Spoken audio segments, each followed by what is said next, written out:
Nakauwi na nga ni ang Jusa sa bayan ng Pagbilao. Ayun, at dahil nga Sabado ngayon, wala nang kaganapan sa buhay. Naglinis muna ako ng apartment at baka bigla akong umuwi ng Pagbilao. So at least malinis yung aking apartment pagbalik ko dito sa Chaong, Quezon. Fast forward, tinanghaling ako ng gising dyan, mga around 10 AM na siguro. And then after ko maglinis ng apartment, linis-linisan ng kaunti and so on, naligo na nga ako at gumayak. And then bigla akong naisip na dadaanan at kukunin ko nga pala yung aking in-order na ham sa aking cottager yesterday dahil yun ay aking dadalhin sa Pagbilao, Quezon. And yun nga, nakuha pa niya kumanta dyan sa part na iyan, imbis na magmadali, na para bang very singeries ang atake, sa CR lang naman siya nakanta.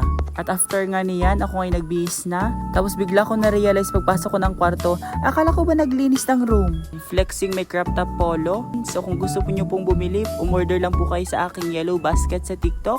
Teacher Rames o Raymond Mera Flores, isearch nyo lang po. Ayan, bagay na bagay po yan sa pang-forma. At nag-promote pa nga ni.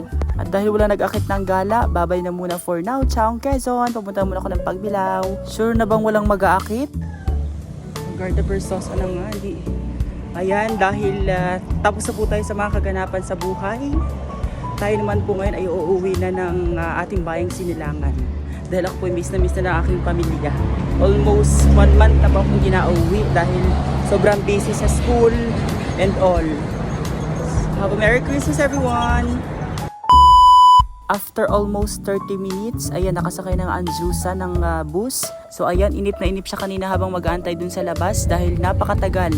Simula 5 onwards hanggang before 6 siya nakasakay. At nang makarating na nga ako sa bayan ng Lucena, sa Grand Terminal, ayun na napakadaming pasahero mga umuwi galing sa iba't ibang lugar or galing sa mga work. After 25 minutes pa nga ulit bago siya nakasakay at standing ovation sa mga bus kaya nagpa siya na akong sumakay ng van. Makalipas ngang halos 3 hours na travel from Chaong, so nandito na nga tayo sa bayan ng Pagbilao, ang bayan ng Mananalo. At sakto nga pagdating ko ng crossing Binhaan, ayan ang aking kapatid, sumundo na nga at gabi na ang Jusa sa Binhaan. Time check, 8:06. Don't forget our magical words. Follow, like, comment, and share!